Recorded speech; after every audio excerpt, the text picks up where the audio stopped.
Hi everyone, welcome to my YouTube channel Spiritually Vegan. I am Dina Ahern. Today I have with me Viva's founder Juliet Gellatley, who is about to actually give a talk in Leicester at the Phoenix Theatre on the realities of the dairy industry. And before she actually starts her talk, I thought I'd grab her for a moment so that you, for those people who can't attend this talk, get a very nutshell version of why actually in this day and age we don't need dairy, and also why the realities of dairy are far from what the industries lead us to believe. So, Juliet, welcome.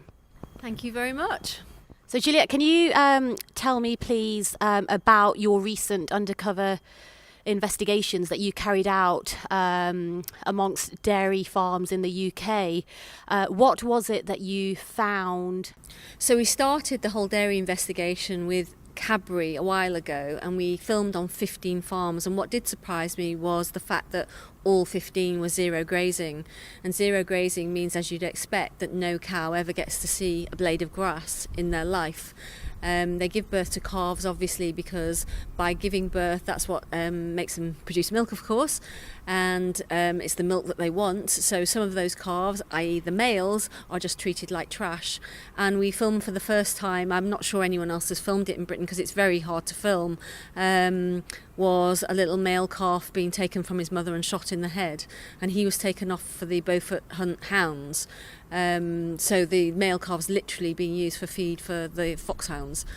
And we developed the campaign, and just this year I went with some colleagues to several different farms. So we wanted to show really what's typical. We weren't out to show the most extreme examples at all. We just wanted to show what normal dairy farming is about. And so we filmed in an Arla farm. Arla are huge. They produce things like Cravendale and Lurpak, the big brands. And we filmed on Cadbury again, another supplier. And we filmed on various farms around southwest England where there's an awful lot of dairy farming with various different supply points. Basically, what you find is a common thread, of course, going through all of them, and that is that dairy cows have been selectively bred over so many years now that they just cannot cope with the physiological demand. And what I mean by that is that you will often see lame animals, so they're in severe pain, limping along with laminitis. You'll see that a lot of them have got mastitis, that's an infection of the udders, and a third of the British herd have that at any one time. And when you're actually in the place, you can see why, because you can see how the bacteria from the indoor sheds that they're standing on and the muck that's around, that the bacteria can spread from cow to cow very easily indeed. And we went into one of the milking parlours for one of the dairy farms that supplied some ice cream, and the actual equipment was just disgusting. I mean, it was filthy. And so you can see again how bacteria can spread from animal to animal. And that's why they allow 400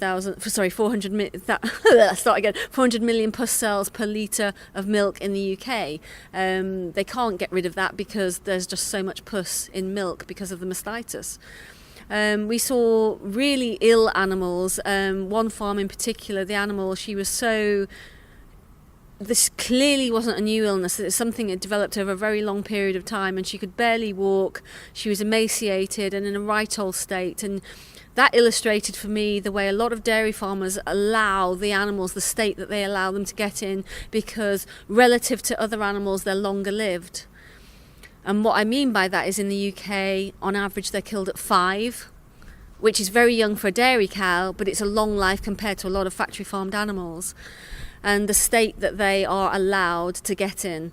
And another animal, we actually decided to call a vet because she was lying on the floor and could not move. And so we went outside and called until we got a vet. And to his credit, he came out about 3 o'clock in the morning.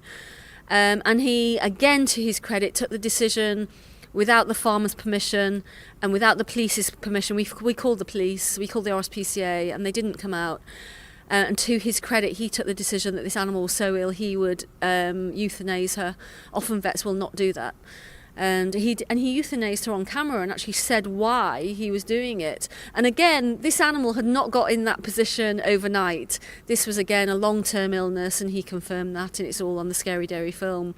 And there was another animal by her who was basically couldn't get up either. Another animal whose eyeball was kind of basically or pretty much popping out of the actual eye socket. And another vet said that probably meant there could be something like a cancer behind it pushing it out. Obviously we don't know, but that the animal would be in acute pain. And suppose I'm telling you this because these are the things that, you know, we encountered, and you film it, and these are just on so-called normal dairy farms. You know, you go onto a Cadbury farm or an Arla farm and you'll see animals shackled, so they're shackled by the back legs to stop them doing the splits. Which, you know, it's got that real vision of the slave trade of, you know, of human beings. And of course these animals are enslaved. And I think apart from what I've just told you, which obviously were very upsetting, what I found really emotional myself was the calves who'd been taken from their mothers, because they are all taken, and it's one thing saying it, they're all taken, it's another thing standing there next to this animal who is like probably just say 2 days old, suckling like mad at your fingers because she can't get any comfort and does not understand why the hell she has been separated from her own mother, and the mother just bellowing over there, you know, meters away, and you know they'll never see each other again. It's one thing saying that, it's a very different thing experiencing it, and it's horrible, and it happens across every farm. So that's not, again, an extreme thing. Well, it is extreme emotionally. What I mean is every farm practices it, whether they label themselves free range, organic, zero grade, it doesn't matter. They all take the females and the males away. These females are put in hutches and they're isolated for 2 months, and the males, as I said before, are usually killed.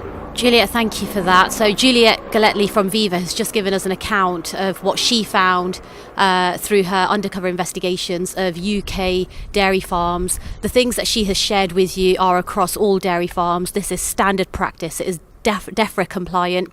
It is legislation compliant, separation of mother and child, the killing of male calves, sending them to hunt hounds, and the tying up of cows, the shackling of them, the manipulation of their bodies to make them produce more and more. This is normal practice. And, you know, the one thing I would say for those watching this, and you know, I come across this a lot when people say that they're vegetarians, or they couldn't give up milk, or they couldn't give up their cheese or their paneer or their ghee, is really just ask yourself, after hearing this is from somebody who's seen it themselves, they've got it captured on camera.